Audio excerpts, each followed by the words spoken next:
A very good evening guys. Welcome to Chandra institute Allahabad. दोस्तों चंद्र institute Allahabad में मैं RP Mishra दोस्तों आपका स्वागत करता हूं। तो गाइज जैसा आज एक दोस्तों फिर धुआंधार प्रैक्टिस के साथ मैं वापस दोस्तों आ गया हूं।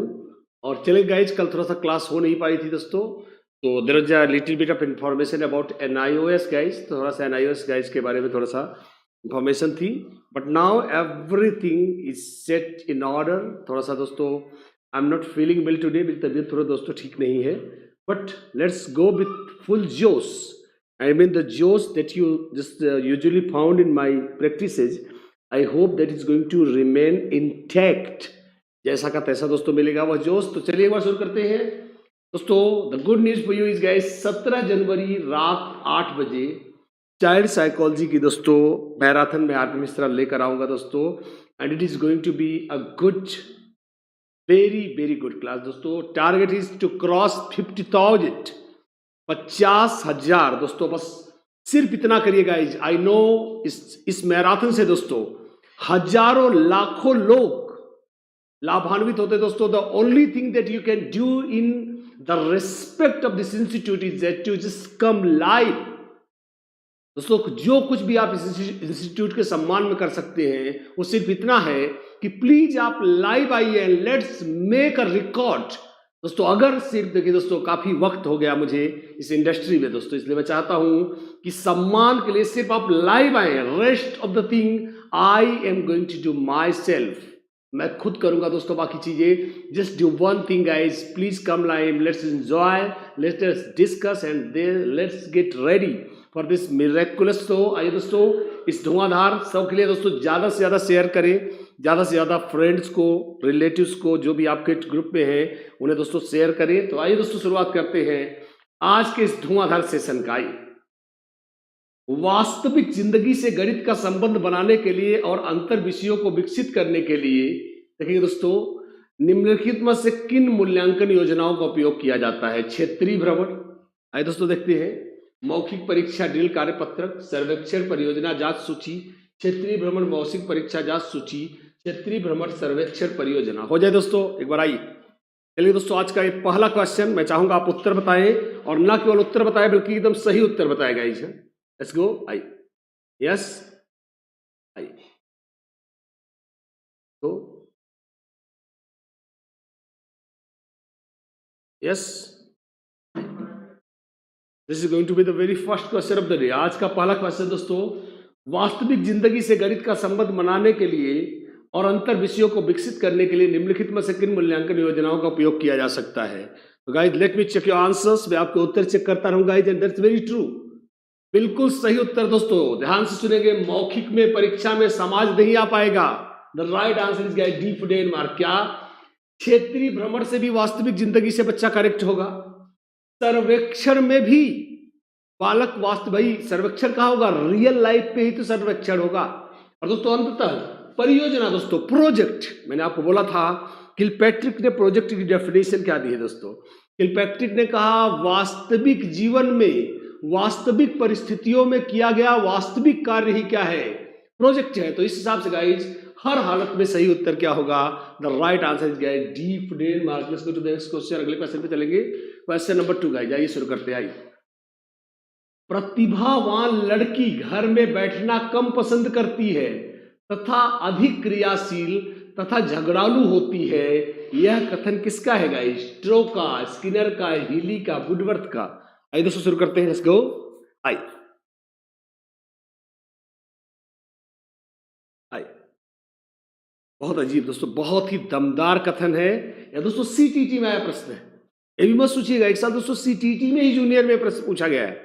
ये मत सोचिएगा भाई कोटेशन नहीं आ सकता है, आ भी सकता है गाइस।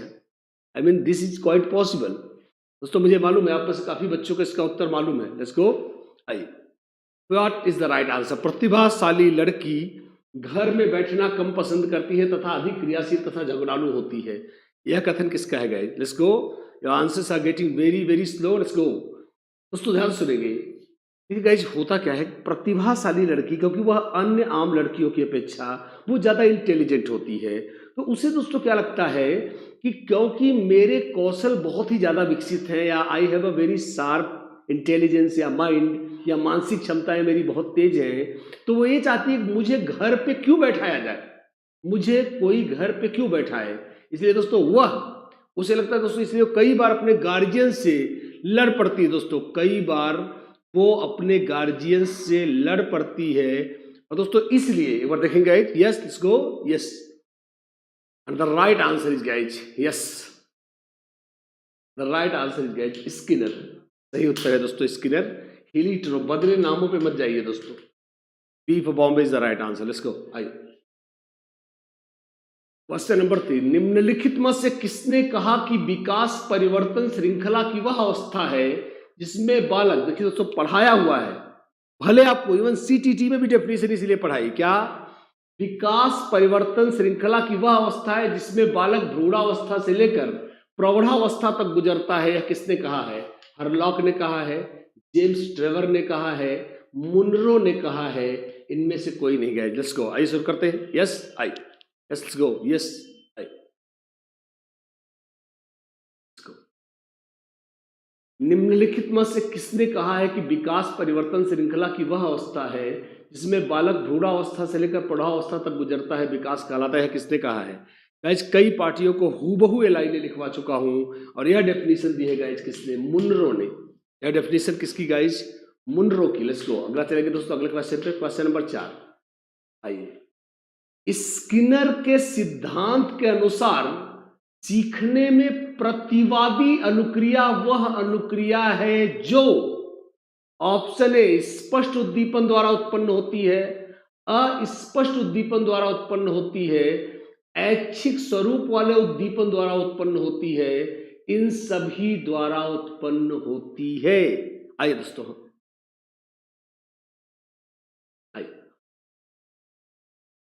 दोस्तों ध्यान से सुनेंगे। स्किनर के सिद्धांत में दोस्तों, स्किनर के सिद्धांत में प्रतिवादी अनुक्रिया, दोस्तों प्रतिवादी अनुक्रिया का अर्थ है कि अनुकूलित, सुनिए दोस्तों, अनुकूलित अनुक्रिया, या तो पावलोव का सिद्धांत है, तो रीइंफोर्स्ड रिस्पॉन्स, सबलीकृत अनुक्रिया की बात कर रहा है कौन? स्किनर। तो यह किससे होगा दोस्तों? स्पष्ट उद्दीपन द्वारा उत्पन्न होता है, अस्पष्ट उद्दीपन द्वारा उत्पन्न होता है, ऐच्छिक स्वरूप वाले उद्दीपन द्वारा होता है, इन सभी द्वारा उत्पन्न होता है। तो गाइस ध्यान सुनेंगे, एक बात बहुत अच्छे से ध्यान रखें दोस्तों। उसने कहा कि अनुक्रिया महत्वपूर्ण है, अनुक्रिया महत्वपूर्ण है, इसलिए हम अनुक्रिया को मजबूत बनाएंगे। और दोस्तों एक चीज ध्यान रखें, उसने कभी नहीं कहा कि दोस्तों उसने कहा कि उद्दीपक ज्यादा महत्वपूर्ण नहीं है, और उसने कभी भी ये नहीं कहा कि उद्दीपक होना ही नहीं चाहिए। उसने कहा उद्दीपक होना भी चाहिए, और उद्दीपक का अर्थ भी भाई कहने करते हैं कि चूहे के लिए खटका दबाना इंपॉर्टेंट है, तो उसको खटका दबाने से दोस्तों भोजन मिलता है। हाँ, वह खटका दबाने को मजबूत बनाएगा। तो उसने क्या कहा है? सबलीकृत अनुक्रिया। क्या कहा है? सबलीकृत अनुक्रिया। क्या कहा है? रीइंफोर्स, देखेंगे रीइंफोर्स्ड रिस्पॉन्स, रीइंफोर्स्ड रिस्पॉन्स कहा है उसने।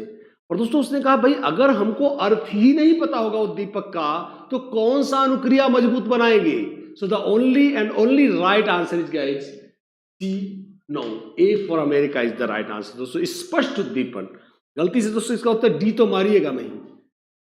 यस, आई आई दोस्तों, चलिए राइट आंसर इज स्पष्ट उद्दीपन। हाँ, आई तो आई। क्वेश्चन नंबर 5, निम्नलिखित में से, आई दोस्तों बहुत ही बढ़िया क्वेश्चन है, देखेंगे निम्नलिखित में से कौन सी आकलन पद्धति विद्यार्थियों की सर्वोत्तम क्षमता को पोषित करेगी? करेक्ट, इनमें से अगर किसी विद्यार्थी की क्षमता का पोषण करना हो तो ऐसी कौन सी आकलन पद्धति है जो सबसे बेहतर काम करेगी? पहला, जब विद्यार्थियों को बहुविकल्पी प्रश्नों के माध्यम से किए गए परीक्षण के रूप में तथ्यों को दोहराने की आवश्यकता होती है, जब संकल्पनात्मक परिवर्तन तथा विद्यार्थियों के वैकल्पिक समाधानों को आकलन की विभिन्न विधियों द्वारा आकलित किया जाता है, जब कक्षा में विद्यार्थी द्वारा प्राप्त किए गए अंक का स्थान सफलता का एकमात्र निर्धारक होता है, जब परीक्षा में अंकों और विद्यार्थी की योग्यता के बीच सकारात्मक सहसंबंध पर बल दिया जाता है। गाइस मैं हमेशा बोलता हूं कि इसमें कुछ ऑप्शन तो पहले से ही बाहर रहते दोस्तों, कुछ ऑप्शन पहले से ही बाहर रहते हैं, तो आपको इन चीजों के बारे में सोचना भी नहीं है guys. You are not suppose to even think about this, आपको सोचना ही नहीं है इन बारे में। मैंने बोला ना कि आपको 1 सेकंड भी इसके बारे में नहीं सोचना है। अब आप इसी को उठा के देखिए, जब विद्यार्थियों को बहुविकल्पी प्रश्नों के माध्यम से किए गए परीक्षण को, तो दोस्तों आपने उत्तर तो खुद ही आपने देख लिया होगा सही उत्तर क्या है, and all of us know what is the right answer. Yes, let's go. और बिल्कुल सही गाइस, जब विद्यार्थी, दोस्तों आप समझिए, रट्टा बहुविकल्पी प्रश्न, मैंने रट्टा मार के भी, भाई हमारे कहने का मतलब है भैया बहुविकल्पी, मैंने रट्टा मारा था, उससे बहुविकल्पी प्रश्न आ गए। और दोस्तों क्या इससे इस बात की पुष्टि होती है कि मैंने विषय वस्तु को समझा है? तो दोस्तों यह आपका उत्तर नहीं है।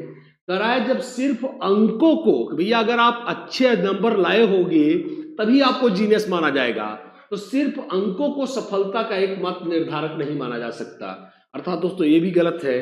फिर कह रहा है जब आपके अंकों में और आपकी योग्यता, दोस्तों कई बार ऐसा भी हो सकता है बुखार के कारण, भाई हमारी तबीयत खराब थी, हम प्रतिभाशाली तो थे पर पूरा पेपर नहीं दे पाए, बुखार हो गया, घर लौट आए। दोस्तों यह भी जरूरी नहीं है। सबसे बड़ी बात है कि जब संकल्पनात्मक परिवर्तन तथा विद्यार्थी के वैकल्पिक समाधान हो, तो दोस्तों मेन चीज है क्या वह विषय वस्तु की अवधारणा को समझ पाया है, क्या उसने ज्ञान के प्रति समझ विकसित की है। So the right answer is yes, B for Bombay is the right answer. Let's go question number I दोस्तों, लॉरेंस कोहलबर्ग। आज दोस्तों बहुत ही मजेदार मुझे क्वेश्चन मिले हैं। लॉरेंस कोहलबर्ग के सिद्धांत में तो दोस्तों मैक्सिमम क्लासेस को पढ़ा चुका हूं, तो मुझे यकीन है कि आप इसका सही उत्तर देंगे। आइए शुरू करते हैं। लॉरेंस कोहलबर्ग के सिद्धांत में कौन सा नैतिकता, कौन सा स्तर, दोस्तों टाइपिस्ट आजकल थोड़ा सा अगर, कौन सा स्तर नैतिकता की अनुपस्थिति को सही अर्थ में सूचित करता है? ऑप्शन ए स्तर 4, स्तर 1, स्तर 2, स्तर 3। दोस्तों इसको फिर से ले रहा हूं, तो मुझे मैक्सिमम लोगों को पढ़ा चुका हूं, ऑनलाइन ऑफलाइन लगभग सारे बैचेज में कोहलबर्ग कवर कर चुका हूं। अब दोस्तों मुझे सही उत्तर की तलाश है, सिर्फ सही उत्तर, और दोस्तों मुझे बहुत खुशी होगी।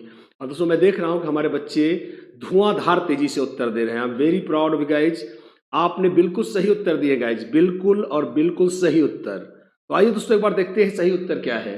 लॉरेंस कोहलबर्ग के सिद्धांत में, तो गाइज मैंने आपको पहले ही बोला था, अवस्था के नाम से ही पता चलता है। दोस्तों देखिए, पूर्व नैतिक अवस्था, आपको दोस्तों इसके भी आगे जाने की जरूरत नहीं है। क्या कहता है? पूर्व नैतिक अवस्था, बोले तो क्या, नैतिकता से पहले। और क्या बोलता है दोस्तों? अहम केंद्रितता, स्वार्थी बच्चा। क्या आपको मेरा डायलॉग जरूर याद आएगा दोस्तों, सारी मिठाई मुझे दो, सारी मिठाई मुझे दो, मतलब कि भैया इसमें इतना बड़ा डिब्बा है, इसमें छोटे भाई की भी मिठाई है, मम्मी वाली भी पापा की है। वो कह रहा है ना ना ना कोई ना ले, मैं सबको खा लूंगा, सबकी मिठाई मैं खा लूंगा। अर्थात दोस्तों एक बात तो साफ है कि अगर इसके अंदर नैतिकता होती तो यह भला दूसरे का हिस्सा क्यों खाता। इससे सिद्ध होता है गाइज कि यह अवस्था निश्चित ही कौन सी अवस्था है, वह है दोस्तों स्तर 1। कौन सा स्तर है एक, जिसे हम कई नामों से जानते गाइज। मैं चाहूंगा एक बार चाहे तो देख ले गाइज, यह रहा पूर्व नैतिक अवस्था, जिसके 2 चरण है दोस्तों। क्या? स्वार्थीपन या अहम केंद्रितता। क्या कहलाता है? अहम केंद्रितता, जहां पे स्वार्थी बच्चा है। देखिए इसको मैं ऐसे लिखवाता हूं, स्वार्थी बच्चा जो क्या कह रहा है, देखिए यह पासवर्ड है हमारा, मैं हमेशा इसको ऐसे लिखवाता हूं कि हर चरण में बनती है नैतिक दुविधा। क्या बनती है? नैतिक दुविधा। और यहां दोस्तों लिखा होता है दंड एवं आज्ञा पालन। क्या होता है? दंड एवं आज्ञा पालन। क्या? और यहां कौन आते हैं? माता पिता, नियंत्रण डालने। और ये क्या कह रहा है? सारी मिठाई मुझे दो, सारी मिठाई मुझे दो। और पापा क्या कह रहे हैं? कुछ मिठाई छोटे भाई को दो, छोटे भाई को दो। अब दोस्तों ये डिसाइड नहीं कर पा रहा है कि मैं मिठाई दूं कि ना दूं, और फाइनली यह मिठाई देगा कि नहीं देगा, यह इस बात पर निर्भर करता है क्या पापा बिगड़ने वाले हैं। इसलिए दोस्तों नैतिक दुविधा क्या है कि मिठाई दूं कि ना दूं। पर दोस्तों नैतिक, मैंने बोला हर चरण में एक नैतिक कार्यवाही होती है, और हमेशा दूसरे चरण को प्रेफर करेंगे। क्या क्या कह रहा है कि भैया अंततः माता पिता का नियंत्रण, जब पापा उठ जाएंगे, देख रहे नहीं तो लगाऊंगा भी, दोस्तों अंततः वह मिठाई देगा। दोस्तों एक बात तो साफ है कि अंततः बच्चे का डिसीजन किस डायरेक्शन में जाएगा यह निर्भर करेगा माता पिता के नियंत्रण पर।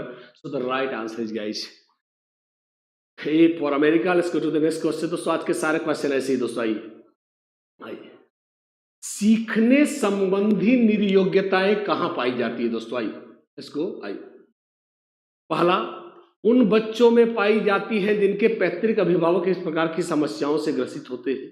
अगला, औसत से श्रेष्ठ बुद्धि वाले बच्चों में पाई जाती है। लड़कियों की तुलना में अधिकतर लड़कों में पाई जाती है। अधिकतर उन बच्चों में पाई जाती है जो शहरी क्षेत्रों की अपेक्षा ग्रामीण क्षेत्रों से संबंध रखते हैं। दोस्तों ये हो जाए एक बार। चलिए दोस्तों एक बार देखते हैं। सीखने संबंधी निर्योग्यताएं।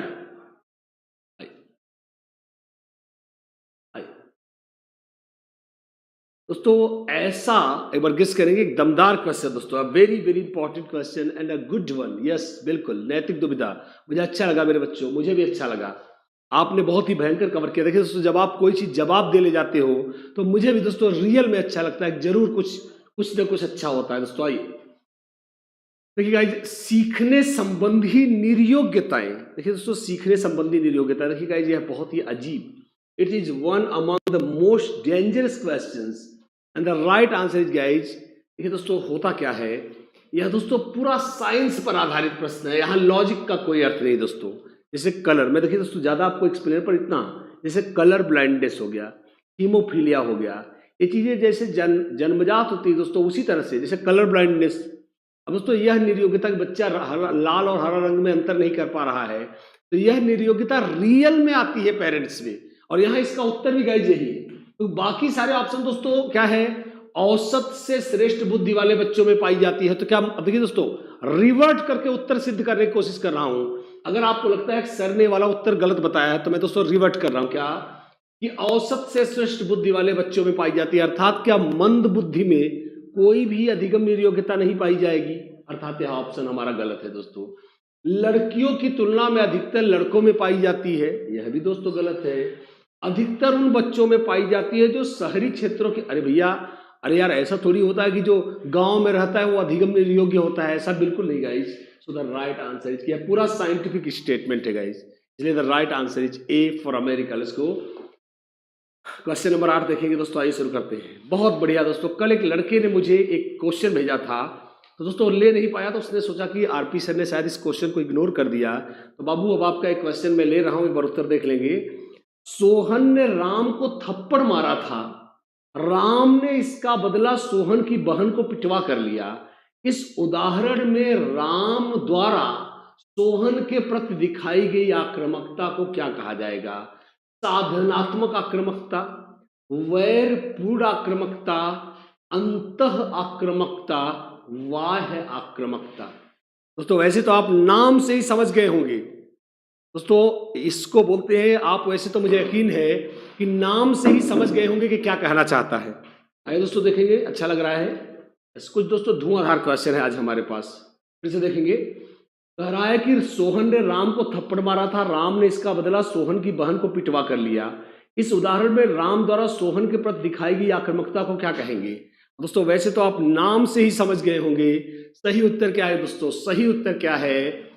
यहां दोस्तों हुआ क्या कि सोहन ने राम को थप्पड़ मारा था दोस्तों, तो राम ने डायरेक्ट सोहन को थप्पड़ न मारकर उसकी बहन को पिटवा दिया। तो दोस्तों उसने सोहन को अटैक करने का माध्यम उसकी बहन को बनाया, मतलब एक इनडायरेक्ट उसको चैलेंज कर दिया कि आइंदा अगर तुम करोगे तो मैं फिर से किसी और को पिटवाऊंगा।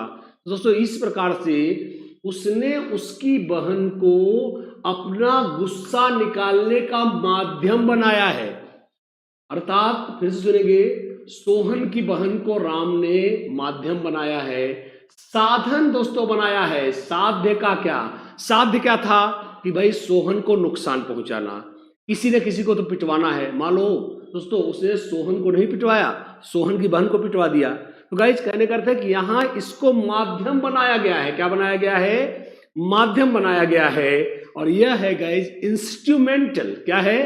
इंस्ट्रूमेंटल अटैकिंगनेस। कितने लोग समझ गए गाइस? हर बार आप लोग एक भी बार दोस्तों सोचते नहीं, इसे हम कहेंगे साधनात्मक आक्रामकता। दोस्तों यहाँ पे सोहन की बहन को राम ने माध्यम बनाया है गुस्सा उतारने के लिए सोहन पर, तो यह कहलाएगा क्या? साधनात्मक। यहां माध्यम बनी है सोहन की बहन। सोहन पर दोस्तों जो दुश्मनी निकालना चाहता था राम, उसने उसकी बहन को पिटवा कर वो दोस्ती निकाल ली। So the right answer is guys साधनात्मक, इंस्ट्रूमेंटल आक्रामकता। कितने लोग समझ गए हैं? यस करें। यहां से हम आपकी बात समझ गए हैं। Let's go. यस।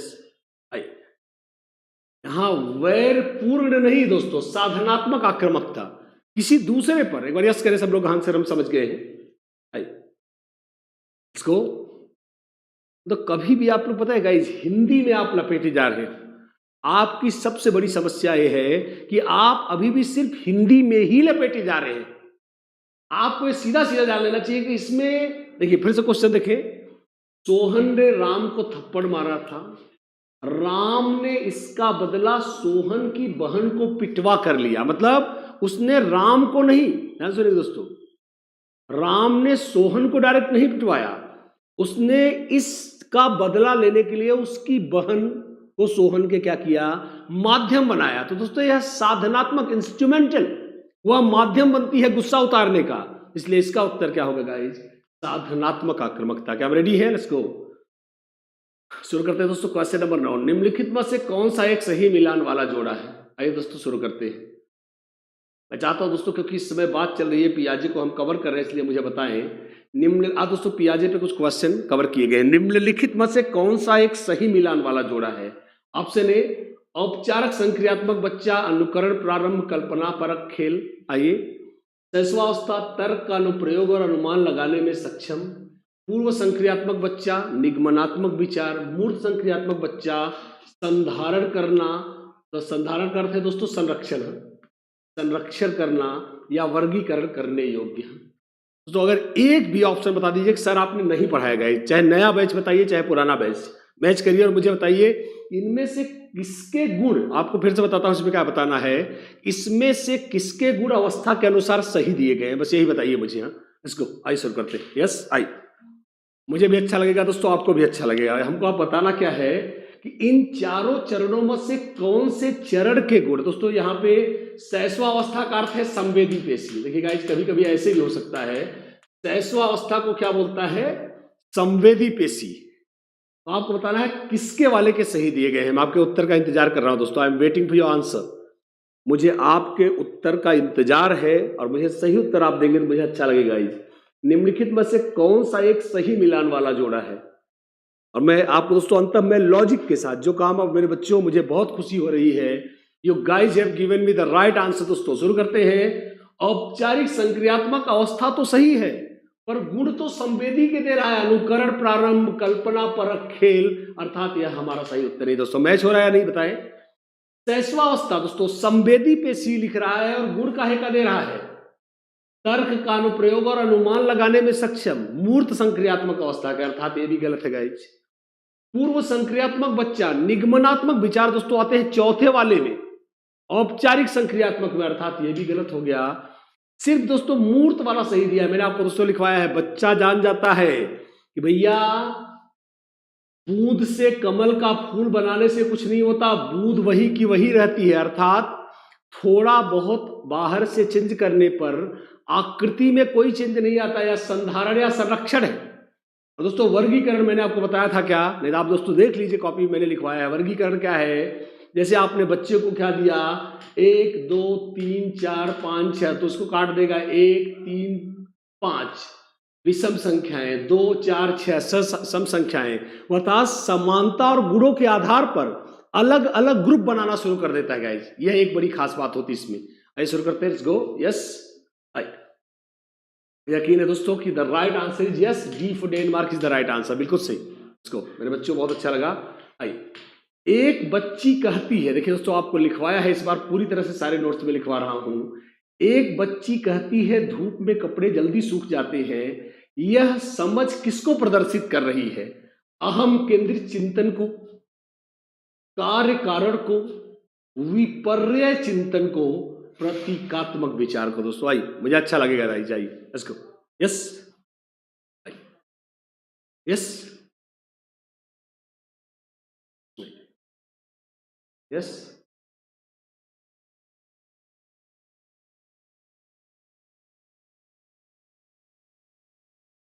यस बच्चों मैं जानता हूं आप जानते हैं what is the right answer.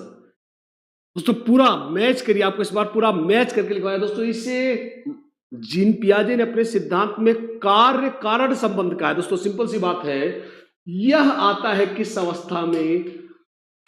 मूर्त संक्रियात्मक अवस्था में। गाइस ध्यान से देखेंगे, मूर्त संक्रियात्मक अवस्था में। अब दोस्तों जैसे मैंने आपको क्या बोला था क्लास में कि अभी मम्मी ने कपड़े धुल के डाला, अभी गया देख रहा है, उसको मम्मी बोली भी है बेटा जाओ ये कपड़ा थोड़ा सा ऊपर डाल देना भैया, खूंटी पे डाल देना, डायरे पे डाल देना, सूख जाएगा।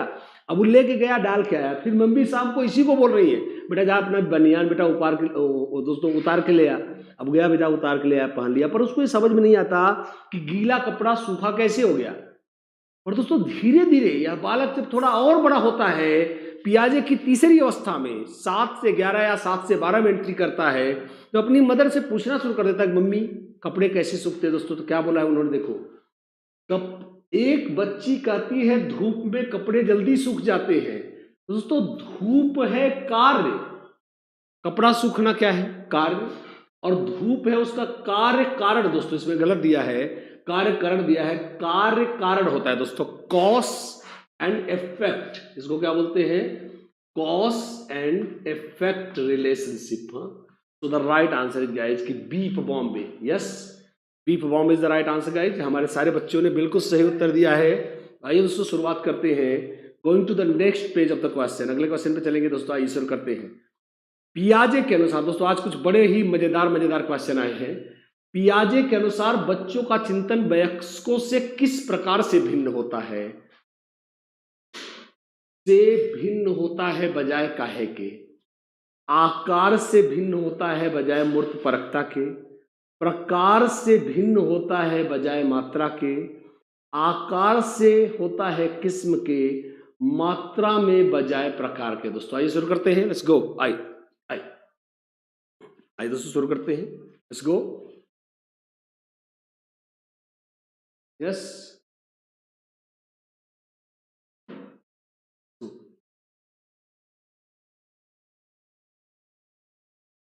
दोस्तों पियाजे के अनुसार बच्चों का चिंतन वयस्कों से काहे में भिन्न होता है बजाय किसके? दोस्तों पियाजे ने कहा कि बच्चों का चिंतन वयस्कों में प्रकार में भी और मात्रा में, दोनों में भी अलग होता है। और दोस्तों क्योंकि आप समझिएगा, सिंपल सा बात बताता हूं भाई, बच्चे का देखिए दोस्तों सिंपल सी बात है भाई, वयस्क का चिंतन अमूर्त भी है, पर छोटे बच्चे का चिंतन संवेदी है, चिंतन का द्वार ही इंद्रियां हैं। तो दोस्तों यहां तो पूरा प्रकार प्रकार का ही अंतर है।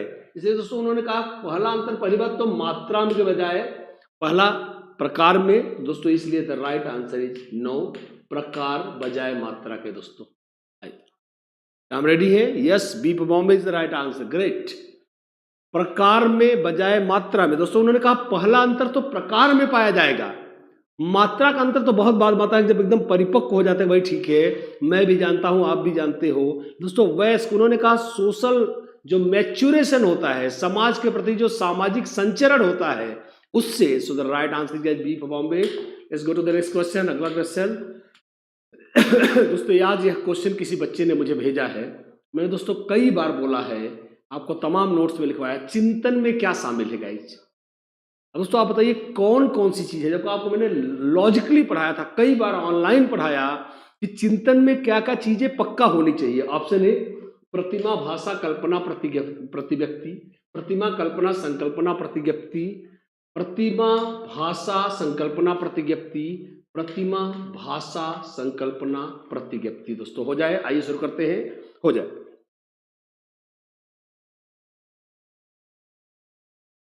आज मैंने आपको ये दोस्तों आज के क्वेश्चन रियल में मजा आया, मतलब मुझे भी ये क्वेश्चन लेने में मजा आएगा आज।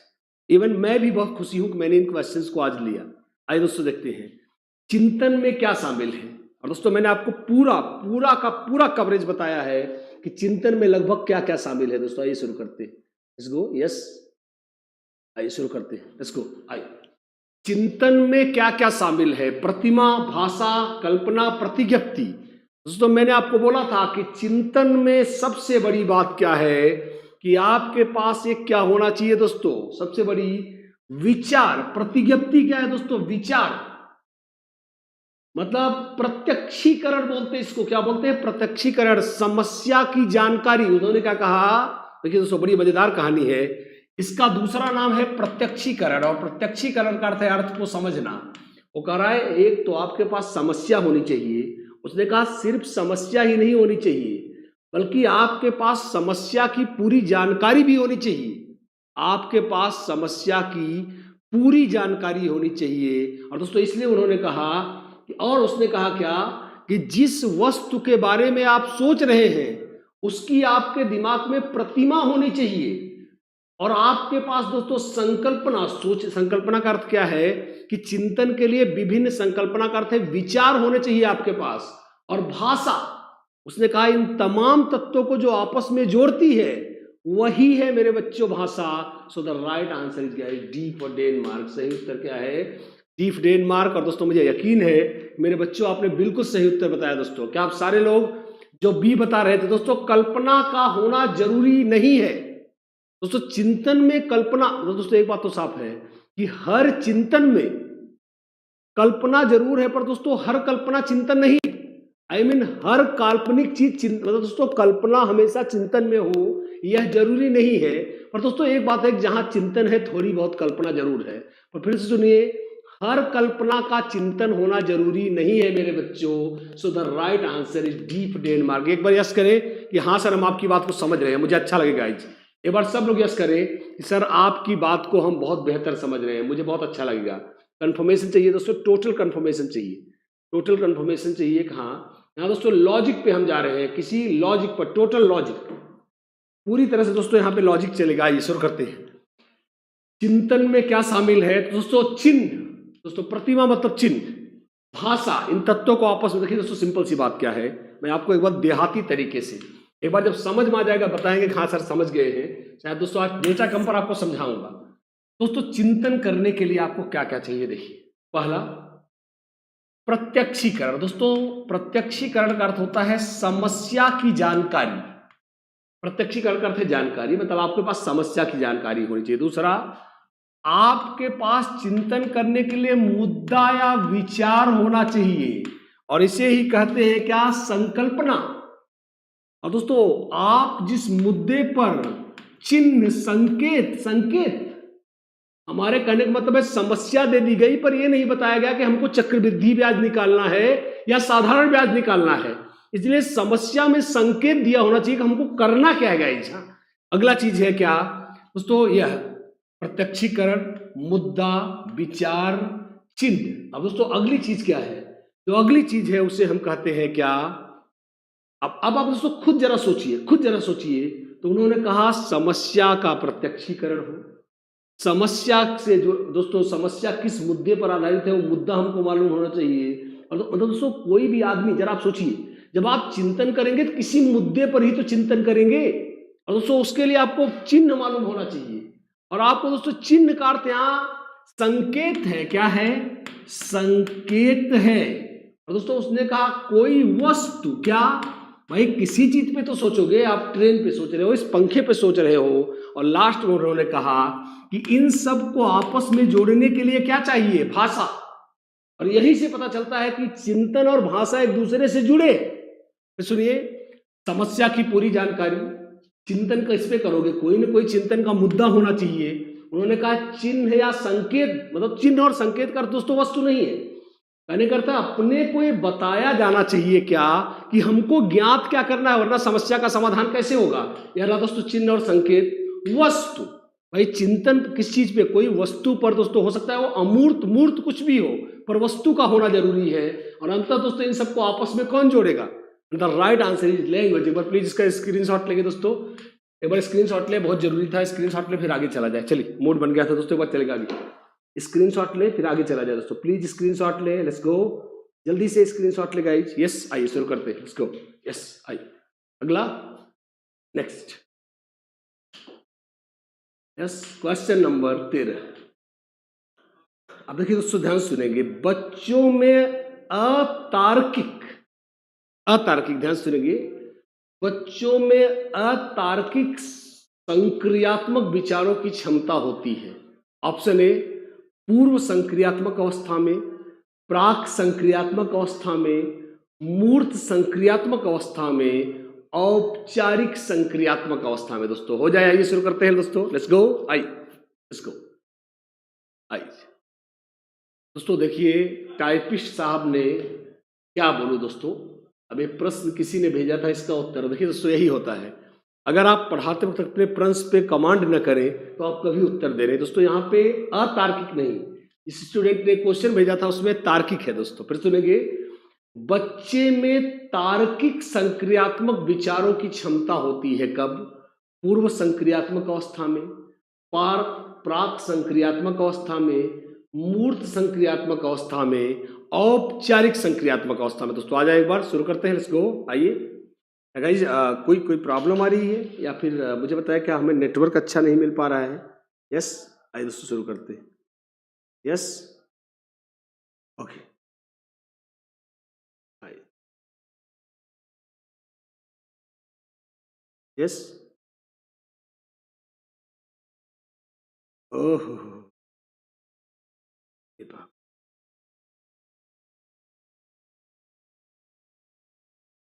ओहो,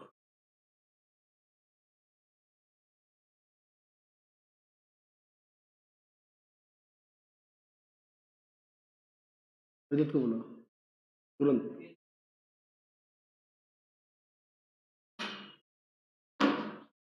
वेट अ मोमेंट गाइस, मुझे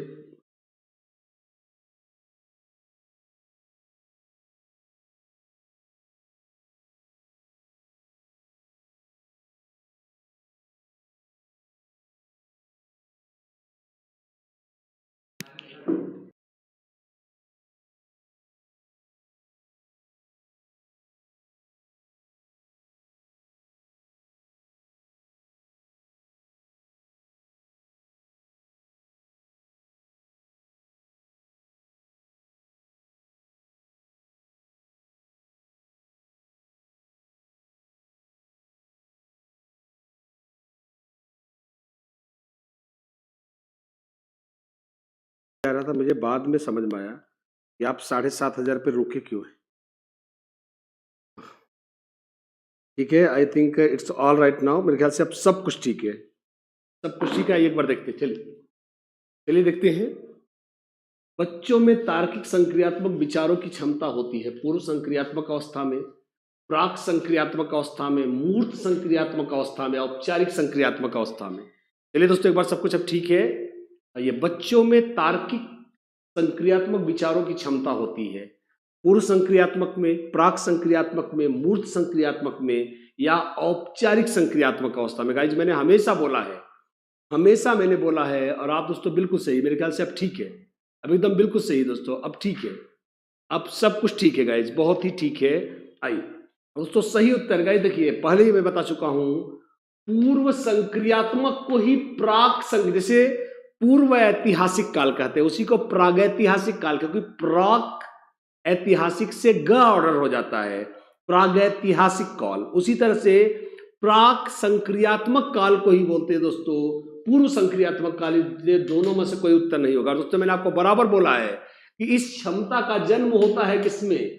मूर्त संक्रियात्मक अवस्था में। और अभी मैंने बताया दोस्तों विचारों की क्षमता होती है दोस्तों, ये नहीं कह रहा कि परिपक्व। मैंने आपको बोला था दोस्तों, जब आपको न पूछा गया हो, शुरुआत पूछी गई हो दोस्तों, क्षमता होती है, उसने नहीं बोला कि आपकी परिपक्व होती। इसलिए दोस्तों शुरुआत में जहां से काउंट होता है वहीं से काउंट करेंगे। So the right answer is C for Chennai, मूर्त संक्रियात्मक अवस्था। इसको आइए चलते आगे, नेक्स्ट क्वेश्चन नंबर 14। आइए, परिपक्व विद्यार्थी किन्हें कहेंगे दोस्तों? कौन है परिपक्व विद्यार्थी दोस्तों? ऑप्शन ए दोस्तों संज्ञान और संवेग, हल्का सा इशारा देता हूं, संज्ञान और संवेग सीटीटी का एक ऐसा चैप्टर रहा है जिसमें बहुत सारे लोग धोखा खा चुके हैं। आइए, क्योंकि आप इशारा समझ ही गए होंगे। परिपक्व विद्यार्थी इस बात में विश्वास करते हैं कि उनके अध्ययन में भावनाओं का कोई स्थान नहीं है। बी, अपनी बौद्धिकता के साथ साथ सभी प्रकार के द्वंद्वों का शीघ्र समाधान कर लेते हैं, अपने अध्ययन में कभी भावनाओं की सहायता चाहते हैं, कठिन परिस्थितियों में भी अध्ययन से विचलित नहीं होते। दोस्तों नैतिकता पे मत जाइएगा, एक बार देखेंगे। हाँ, पहले एक बार सारे ऑप्शन को देखिएगा दोस्तों। हाँ, सारे ऑप्शन को देखिएगा, फिर आगे बात करिएगा। Let's go. यस, आइए शुरू करते हैं। आइए, यस, आइए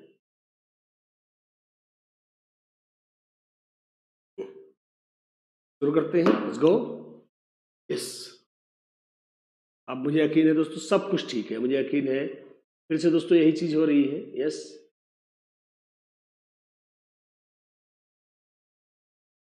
को यस, परिपक्व विद्यार्थी दोस्तों किस बात में यकीन करते हैं? आइए शुरू करते हैं। यस, ओके, आइए इसको चलेंगे। यस, तो ध्यान से सुनेंगे। अब आपको एक बार ऐसा लग रहा होगा कि इसका उत्तर ये है क्या? इस बात में विश्वास करते हैं कि उनके अध्ययन में भावना। देखिए दोस्तों ध्यान सुनेंगे, ज्यादा भावुक होना, फिर से देखिए दोस्तों, ज्यादा भावुक होना अच्छी बात नहीं है, पर इसका ये मतलब नहीं कि आप भावुक ही ना हो। अर्थात दोस्तों ये भी गलत है। अपनी बौद्धिकता के साथ, अबे भाई अगर मान लो मैं प्रतिभाशाली हूं, अब मैथ्स में और साइंस में दोनों में इंटरेस्ट है, दोस्तों मान लो उन्होंने बोला नहीं साहब आपको मैथ्स से या बायोलॉजी में से कोई एक लेना है, दोस्तों द्वंद्व ही मचने वाला है ना कि यार कौन सा छोड़ू कौन सा लूं। इसलिए दोस्तों ये भी गलत है। अपने अध्ययन में दोस्तों बार बार बोल रहा हूँ जीवन प्रतिभाशाली को, जैसे दोस्तों अब प्रतिभाशाली था, पापा ने उम्मीद करती कि मेरा बेटा दुलारा बेटा लाएगा 88%, अब मैं दोस्तों ले आ पाया हूँ मात्र इस बार 70%।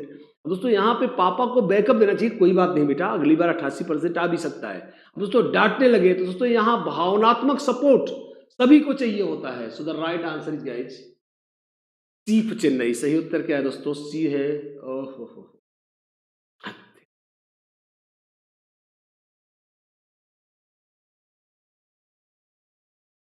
ये दोस्तों मुझे लग रहा है कि मैं बिल्कुल भी देख नहीं पा रहा हूँ गाइज। ये शुरू करते हैं। आज का दोस्तों पूरा सेशन ही डिस्टर्ब हो गया बहुत। दोस्तों आपकी दोस्तों हौसला अफजाई के लिए आपको थैंक यू कहता हूँ।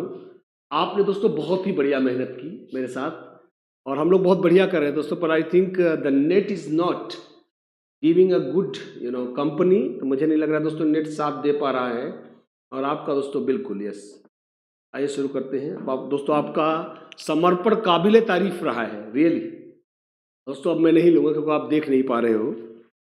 और यस, मेरे ख्याल से यस,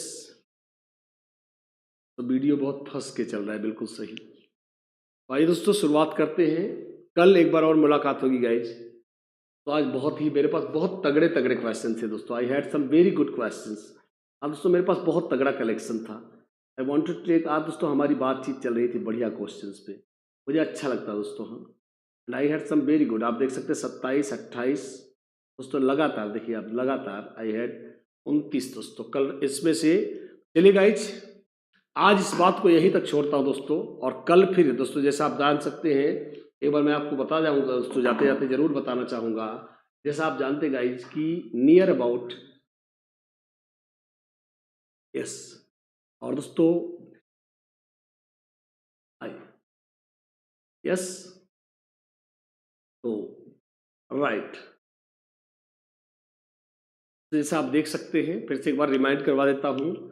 17 जनवरी रात 8 बजे दोस्तों चाइल्ड साइकोलॉजी की पहली मैराथन मैं लेके आऊंगा। और दोस्तों ध्यान से सुनेंगे, यह marathon only and only this is going to be live. हाँ दोस्तों, जैसा मैंने आपको बोला था, सिर्फ सम्मान के लिए चंद्र इंस्टीट्यूट के सिर्फ यह काम करें कि लाइव आए, and as sir has told you guys. तो एक बार ध्यान से सुनेंगे, because I know we guys are not having a very good network, but still ध्यान सुनेंगे।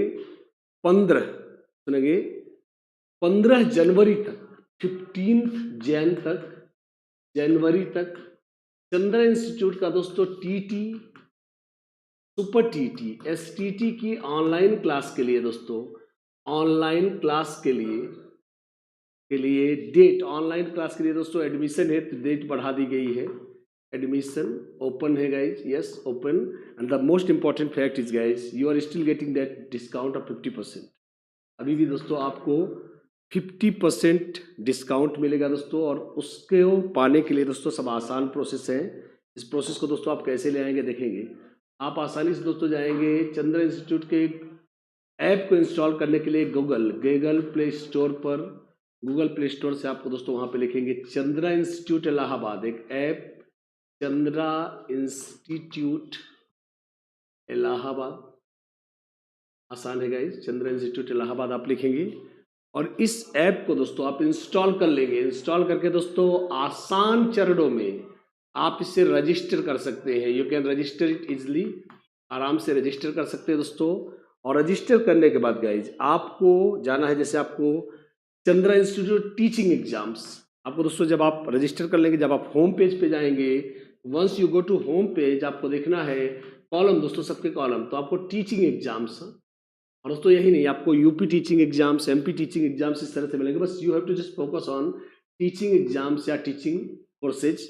तो वहाँ पे दोस्तों आपको मिलेगा क्या, टेट सुपर टीटी जो आप खरीदना चाहेंगे। और दोस्तों वंस आपको दोस्तों जब कोर्स को परचेज करते समय, जब आप कोर्स परचेज करेंगे दोस्तों, तो ध्यान रखेंगे वहाँ दी गई होगी पूरी फीस। दोस्तों बार बार हम बताते हैं, बच्चे फिर भी मिस कर जाते हैं, वहाँ पूरी फीस दी गई होगी, अर्थात वहाँ जो टोटल वैल्यू दिखेगा उसमें 50% का डिस्काउंट नहीं होगा। और दोस्तों इस डिस्काउंट को प्राप्त करने के लिए जब आप पेमेंट कर रहे होंगे, वहाँ एक ऑप्शन आएगा दोस्तों, apply coupon code, apply coupon code देखेंगे, अप्लाई कूपन कोड। और दोस्तों जब कूपन कोड आप अप्लाई कर देंगे तो वह कूपन कोड है क्या, एक बार जान लेंगे, C2020, कैपिटल C2020, कोई दोस्तों गैप नहीं, कोई डैश नहीं, और डाल करके दोस्तों वहीं पर आप जो भी आपको ऑप्शन देगा, देखिए दोस्तों डालने से कुछ नहीं होगा, आपको अप्लाई करना है या तो इस ऑप्शन को क्या करना है गाइज, सबमिट करना है। तो इस तरह से आपको 50% का डिस्काउंट भी मिल जाएगा। एंड इसके बाद भी दोस्तों जो सबसे इंपॉर्टेंट बात है वो ये है कि how to watch the videos. दोस्तों आपने कोर्स परचेज कर लिया, दोस्तों जब आप कोर्स परचेज कर लेंगे तो आप वो वीडियोज कहाँ देखेंगे, आप अपने होम पेज पे 3 इस तरह से रेड लाइंस या व्हाइट लाइंस को देखेंगे। इसे करेंगे दोस्तों क्लिक, जब इस पर आप क्लिक करेंगे तो आपका ऑप्शन आएगा परचेज्ड कोर्स या परचेज्ड वीडियोज, परचेज्ड वीडियोज। और दोस्तों इसमें जब आप फिर से क्लिक करेंगे, दोस्तों जब आप इसे फिर से क्लिक करेंगे तो आपको यहाँ STT या जो भी आपका होगा UPTT के नाम से फोल्डर मिलेगा दोस्तों, और फिर इसे आप क्लिक करेंगे।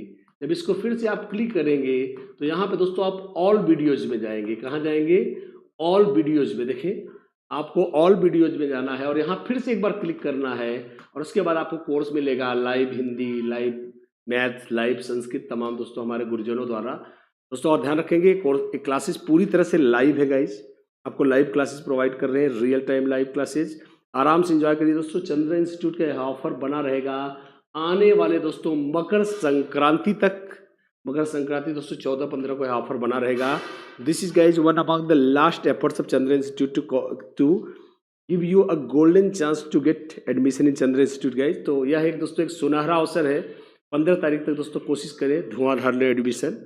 और गाइज थोड़ा सा दोस्तों I know there was a little bit of problem with network, but I know it seems to be all right now. दोस्तों कल इसी टाइम पर कुछ और धुआंधार प्रश्नों के साथ दोस्तों, माफ़ करिएगा आज थोड़ा सा डिस्टर्बेंस रहा, पर दोस्तों आशा करता हूँ कल everything is going to be all right, कल सब कुछ ठीक होगा दोस्तों। तो कल और कुछ मज़ेदार प्रश्नों के साथ दोस्तों मैं RP मिश्रा आपसे मुलाकात करूंगा दोस्तों। तब तक के लिए मुझे इजाज़त दें guys. Thank you, thanks a lot, thank you guys. क्या आप GIC प्रवक्ता GS स्पेशल बैच की तलाश कर रहे हैं? तो मेरे भाई बहनों, चंद्रा इंस्टीट्यूट आप सभी के लिए लाया है GIC प्रवक्ता GS special batch.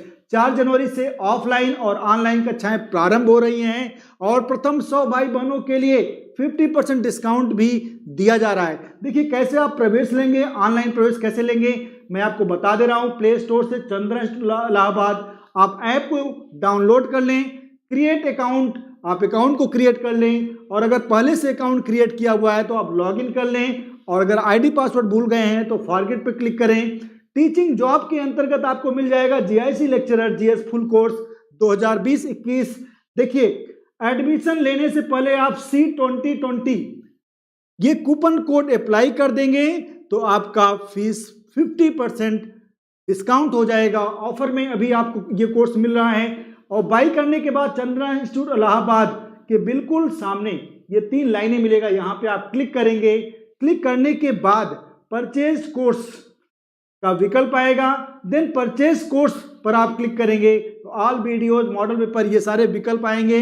Live classes आप देख सकते हैं, एंजॉय कर सकते हैं। चंद्रा की अनुभवी टीम से आप जुड़ सकते हैं। ये मोबाइल नंबर है, मोबाइल नंबर के माध्यम से भी आप संपर्क कर सकते हैं। मोबाइल नंबर बिजी हो सकता है क्योंकि तमाम भाई बहन चंद्रा इंस्टीट्यूट से स्टडी करना चाहते हैं, पढ़ना चाहते हैं। चंद्रा टीम सर्वश्रेष्ठ टीम, सबसे भरोसेमंद टीम, आप सभी भाई बहन जुड़कर अपनी सफलता सुनिश्चित करा सकते हैं। Thank you very much.